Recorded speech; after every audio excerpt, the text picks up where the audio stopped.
Aku masih ingat banget malam terakhir waktu dia pergi. Malam yang sampai sekarang masih terus muter di kepalaku kayak rekaman rusak. Rumah kami gelap. Bukan karena lampunya sengaja dimatiin, tapi karena listrik udah diputus 2 hari. Meteran udah nyala lampu merah. Token gak kebeli. Aku cuma duduk di ruang tengah. Lantai semen dingin langsung nempel ke kulit. Sambil ngelus dada yang perih nahan lapar. Di luar, hujan turun deres banget. Suaranya nyampur sama gemerta atap seng yang bocor-bocor. Dira, anakku yang baru kelas 2 SD, keluar dari kamar kecil, bawa boneka lusuhnya yang udah gak jelas bentuk. Matanya masih ngantuk, tapi wajahnya penuh tanya. Ibu kemana? Pak. Aku tarik senyum seadanya. Ibu cari makan dulu, nak. Padahal aku sendiri gak yakin sama jawabanku. Hati ini udah deg-degan dari tadi. Soalnya, ini bukan pertama kalinya dia pergi malam-malam. Bukan pertama kalinya juga dia bilang, sebentar, tapi pulangnya entah jam berapa, kadang pas subuh, kadang gak pulang sama sekali. Dan tiap kali balik, aku ngerasa dia makin asing. Wajahnya dingin, pandangannya hampa, kayak orang yang udah gak pengen lagi tinggal di sini. Aku ngerti. Aku bukan suami sempurna. Kerjaanku cuma buruh bangunan. Itu pun gak tiap hari. Kadang seminggu kerja, 2 minggu nganggur. Gaji pas-pasan. Kadang habis cuma buat bayar utang warung. Sementara dia, istriku, perempuan yang dulu rela ikut aku nikah sederhana, sekarang harus lihat anaknya cuma makan nasi garam dan kerupuk sisa. Kadang singkong. Kadang cuma air gula. Tapi aku juga berusaha. Aku gak pernah santai duduk di rumah. Kalau gak ada kerjaan bangunan, aku bantu ngangkut barang di pasar. Pernah juga jadi tukang tambal ban keliling. Tapi semua itu gak cukup buat kasih dia hidup yang layak. Aku ingat malam itu, dia keluar rumah pakai jaket hitam. Katanya mau cari kerja. Aku tanya kerja apa malam-malam begini, dia jawab ketus. Daripada cuma diam di rumah, gak ngapa-ngapain. Aku diam. Gak nahan dia. Karena kalau ditahan, malah bisa jadi ribut. Dan aku capek ribut. Capek disalahin terus. Padahal aku juga luka. Jam udah nunjuk ke angka 2 dini hari. Dira udah tidur lagi di atas tikar kecil, berselimut kain tipis. Aku masih duduk, nungguin. Tapi yang kutunggu gak kunjung datang. Pagi harinya, pas aku buka pintu depan, aku nemuin secari kertas diselipin di bawah pintu. Kertas sobekan buku tulis. Tulisannya pakai pulpen hitam, terburu-buru. Aku kenal tulisan itu. Tulisan dia. Maaf, aku gak sanggup hidup begini. Aku mau cari hidup yang lebih layak. Aku sayang Dira, tapi aku juga harus nyelamatin diriku sendiri. Aku baca pelan. 2 kali, 3 kali.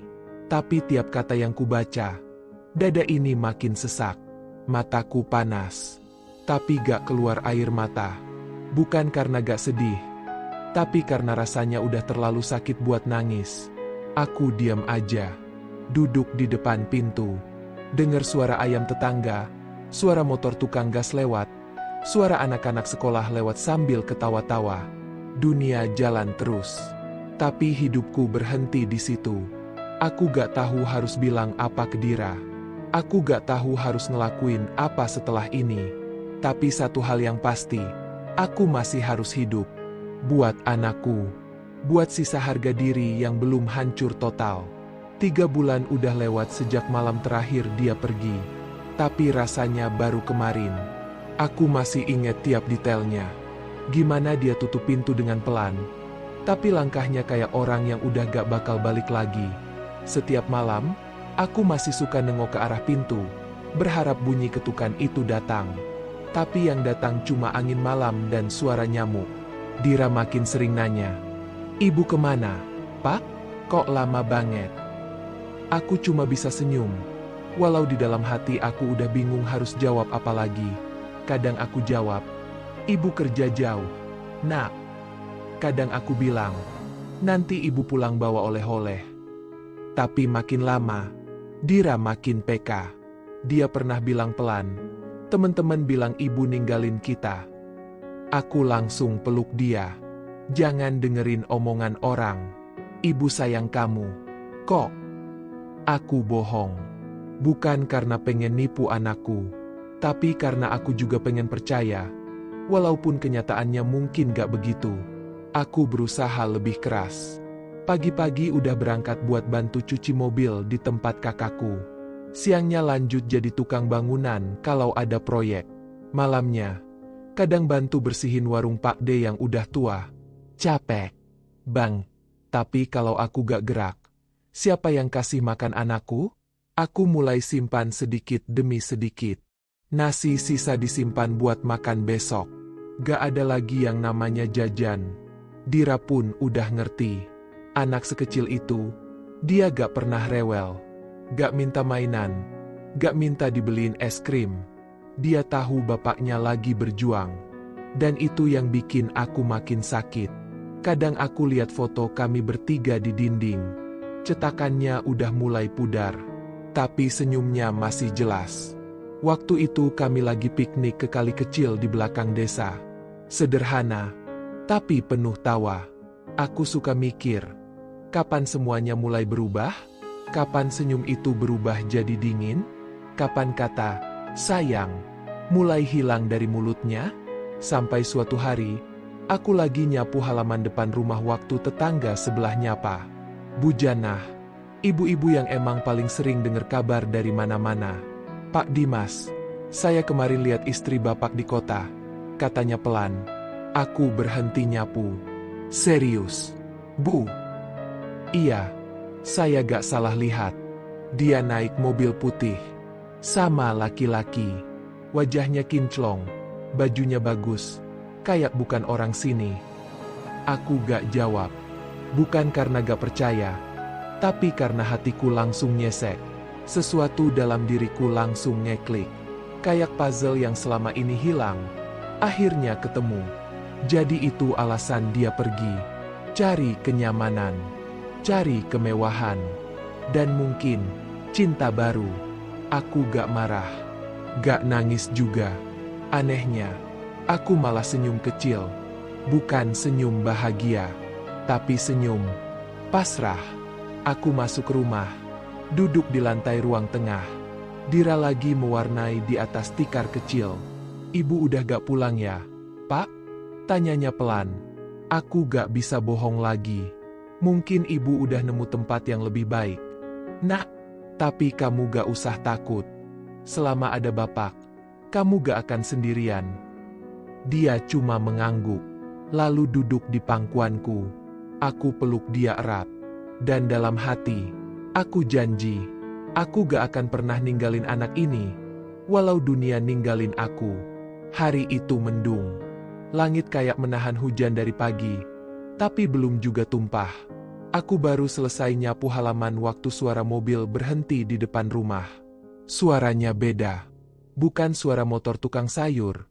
Bukan juga suara mobil pick-up tetangga sebelah. Ini suara mobil bagus.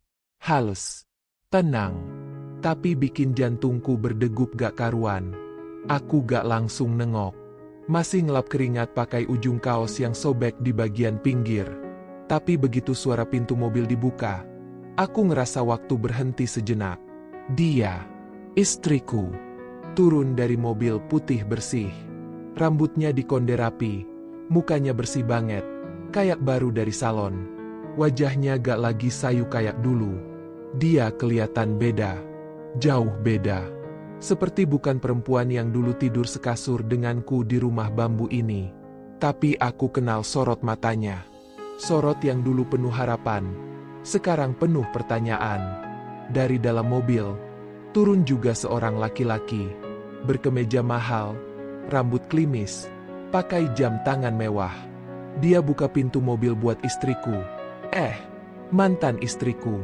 Aku berdiri, diam, gak ngomong apa-apa. Lidahku keluh, cuma bisa mandangin mereka. Dira yang lagi main di dalam, lari keluar pas lihat mobil. Begitu lihat ibunya, dia langsung jerit. Ibu! Lalu dia peluk ibunya kenceng banget. Aku lihat perempuan itu, istriku, kaget. Matanya langsung basah.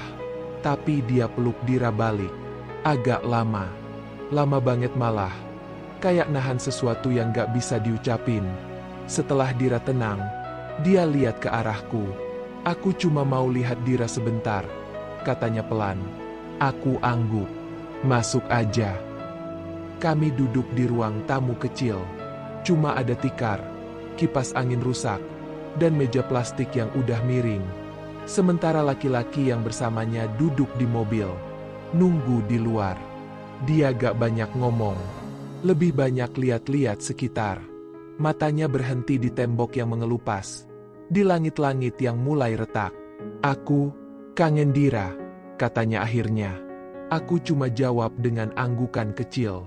Kamu masih tinggal di sini? Masih, jawabku. Kamu gak cari rumah baru? Aku ketawa kecil, lebih kegetir. Kalau buat makan aja masih pas-pasan. Rumah baru mah mimpi. Dia diam. Aku bukan datang buat ngungkit masa lalu, lanjutnya.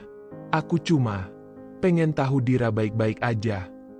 Dia baik, pintar, gak pernah rewel, gak pernah nanya macam-macam.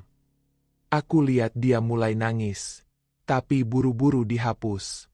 Aku salah ya, Mas? Pertanyaan itu ngagetin. Aku sempat diam. Aku gak pernah nyalahin kamu. Kamu cuma pengen hidup yang lebih layak. Tapi bukan gini caranya. Aku gak jawab. Karena mau bilang apa? Mau bilang aku sakit hati? Mau bilang aku tiap malam nangis diam-diam? Mau bilang aku benci dia? Enggak. Aku udah terlalu lelah buat benci. Tiba-tiba Dira masuk. Bawa gambar. Ibu, lihat ini. Aku gambar ibu, bapak, dan aku. Dia kasih gambar ke ibunya. Gambar sederhana. Cuma 3 orang berdiri di samping rumah, dengan matahari tersenyum di atas. Istriku, mantan istriku, lihat gambar itu lama.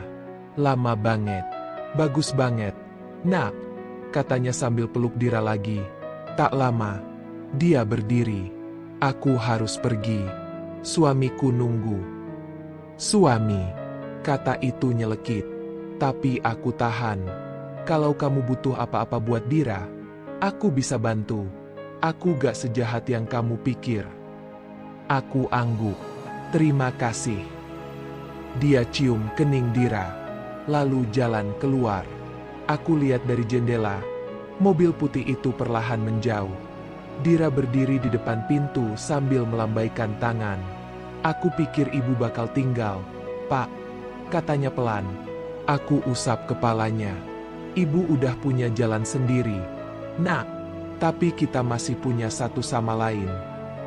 Dira peluk aku. Dan aku tahu, seberapapun hidup ini berat, aku gak sendirian. Sejak hari itu, semuanya berubah. Tapi juga tetap sama. Istriku, mantan istriku, udah pergi lagi. Mobil putih itu gak pernah lewat depan rumah kami lagi. Dira masih sering nanya, ibu kemana? Tapi nadanya gak seingin dulu. Mungkin karena dia sadar, meski ibunya datang, dia gak benar-benar pulang. Aku mulai terbiasa hidup tanpa dia. Mungkin bukan karena aku udah gak sayang, tapi karena aku tahu, rasa sayang aja gak cukup buat mempertahankan seseorang yang udah gak mau tinggal. Kadang kita harus ikhlas walau gak rela. Malam itu, aku duduk di dapur. Dira udah tidur. Capek habis belajar dan bantuin aku bersih-bersih rumah. Aku cuma minum air putih, sambil dengar suara jangkrik di luar. Sunyi, tapi rasanya lebih tenang daripada malam-malam penuh pertengkaran dulu. Aku ingat percakapan tadi siang waktu dia duduk di ruang tamu. Aku gak balik, katanya tiba-tiba, tanpa basa-basi. Aku diam. Gak kaget. Mungkin aku udah siap dengar kalimat itu. Laki-laki yang sekarang sama aku. Dia baik, kaya, tapi bukan cinta. Aku ngangguk pelan. Terus kenapa kamu pergi sama dia? Tanyaku akhirnya. Dia tarik napas panjang. Karena aku capek jadi miskin. Capek bangun tidur dengan perut kosong. Capek dengar anak nangis minta susu. Sementara dompet cuma berisi 2.000. Aku gak kuat lagi. Mas, maaf. Aku bisa lihat matanya berkaca-kaca. Tapi di balik air mata itu, ada pilihan yang udah dia buat jauh sebelum dia pergi dari rumah ini. Kalau dia bukan cinta, terus kamu bahagia? Dia gak jawab. Kalau kamu gak bahagia, kenapa gak balik? Dia senyum miris. Karena aku malu. Aku diam. Setiap malam aku mimpiin kamu dan Dira. Tapi pas bangun, aku tidur di ranjang empuk, dengar suara AC, dan nyium wangi parfum mahal. Tapi hatiku kosong. Rumah itu gak ada kalian. Aku tatap dia. Kamu tahu, aku gak pernah nyalahin kamu pergi. Tapi aku juga gak akan minta kamu balik. Karena pulang itu bukan soal rumah, tapi soal hati. Kalau hatimu udah gak di sini, buat apa kamu balik? Dia nangis. Tapi gak lama kemudian, laki-laki itu nelepon. Katanya harus pergi. Dia berdiri, pamit, dan peluk Dira dengan air mata meleleh. Kembali ke malam ini, aku duduk sambil mikirin semua itu. Aku sadar, kadang orang pergi bukan karena gak sayang, tapi karena mereka gak tahan dengan kenyataan. Dan aku, mungkin bukan laki-laki terbaik, tapi aku masih punya satu hal yang bisa kubanggakan. Aku tetap di sini, menjaga rumah ini, menjaga anakku, menjaga cinta yang tersisa. Dan besok, matahari bakal terbit lagi. Aku masih harus bangun pagi-pagi, masih harus cuci mobil, masih harus ngangkat batu. Tapi sekarang, langkahku lebih ringan. Bukan karena bebanku berkurang, tapi karena aku tahu, aku udah gak berharap lagi pada yang pergi. Sekarang aku cuma fokus pada yang masih tinggal. Dira, anakku, harapanku, alasanku untuk tetap hidup. Beberapa minggu berlalu sejak pertemuan terakhir itu.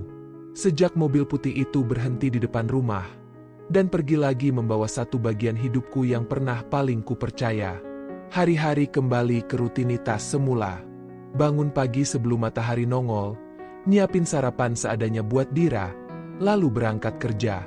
Kadang cuci mobil, kadang jadi tukang angkut barang di pasar. Apa aja yang penting halal dan bisa bikin dapur tetap ngebul. Meski cuma pakai nasi dan tempe goreng dari sisa kemarin. Dira makin pintar. Dia mulai ngerti kapan harus bantu, kapan harus diam. Kalau dulu dia sering nanya soal ibunya, sekarang udah enggak. Mungkin dia udah tahu sendiri jawabannya. Atau mungkin dia belajar menyimpan kecewa dalam diam, seperti bapaknya. Tapi malam itu, dia tiba-tiba bertanya sambil menggambar. Pak, ibu bakal balik lagi gak? Aku diam sebentar. Aku lagi nyetrika seragam sekolahnya yang udah mulai memudar warnanya. Aku taruh setrika pelan-pelan, lalu duduk di sampingnya. Mungkin gak, Nak, jawabku jujur. Tapi bukan berarti ibu gak sayang. Dira menunduk. Kalau ibu sayang, kenapa tinggalin kita? Aku tarik napas dalam-dalam. Anak umur segitu ternyata bisa punya pertanyaan sebesar itu. Ibu cuma lagi cari jalan sendiri. Sayang, kadang orang dewasa juga bingung sama hidupnya. Tapi bapak janji, walau ibu jauh, bapak gak bakal kemana-mana. Bapak akan selalu jagain Dira. Dia tersenyum kecil, lalu nyandar di bahuku. Aku juga sayang bapak. Malam itu aku tidur lebih tenang dari biasanya. Bukan karena masalahku selesai, tapi karena pelukan anakku cukup jadi obat buat luka yang masih basah. Beberapa hari kemudian, aku dapat amplop lewat tetangga. Kiriman dari kota. Tanpa nama pengirim, cuma alamat. Di dalamnya ada uang tunai dan sepucuk surat. Aku tahu aku gak bisa nebus semua luka. Tapi tolong terima ini buat Dira. Bantu dia sekolah. Bantu dia jadi orang yang lebih kuat dari aku. Terima kasih karena kamu tetap jadi ayah terbaik buat anak kita. Aku gak bisa bohong. Aku menangis saat baca itu. Bukan karena uangnya, tapi karena ternyata dia masih mikirin anaknya. Masih peduli, meski dari jauh. Mungkin dia gak sempurna, tapi siapa juga yang sempurna? Aku pakai uang itu buat bayar uang sekolah Dira, beli tas baru, dan sepatu yang udah sejak lama dia pengen tapi gak pernah berani minta. Sisanya aku simpan, buat jaga-jaga. Waktu terus berjalan. Dira tumbuh jadi anak yang kuat, pintar, dan selalu bilang, "Terima kasih," setiap kali makan. Kadang aku masih ingat wajah istriku, senyumnya, tawanya, suaranya pas nyanyi kecil di dapur. Tapi aku udah gak berharap dia balik, karena sekarang aku tahu, gak semua yang pergi harus ditunggu. Ada kalanya kita harus belajar melepaskan, bukan karena kita gak sayang, tapi karena kita sayang diri kita sendiri. Sayang anak, sayang ketenangan yang akhirnya kita temukan setelah badai panjang. Hidup gak pernah mudah, tapi selagi aku masih bisa bangun tiap pagi, masih bisa lihat senyum Dira tiap pulang kerja, aku gak butuh apa-apa lagi. Cinta itu gak selalu harus tinggal di satu rumah. Kadang, cinta itu cukup dengan jadi alasan kenapa kita tetap bertahan, walau sendirian. Dan aku gak sendiri. Aku punya Dira. Dan itu lebih dari cukup.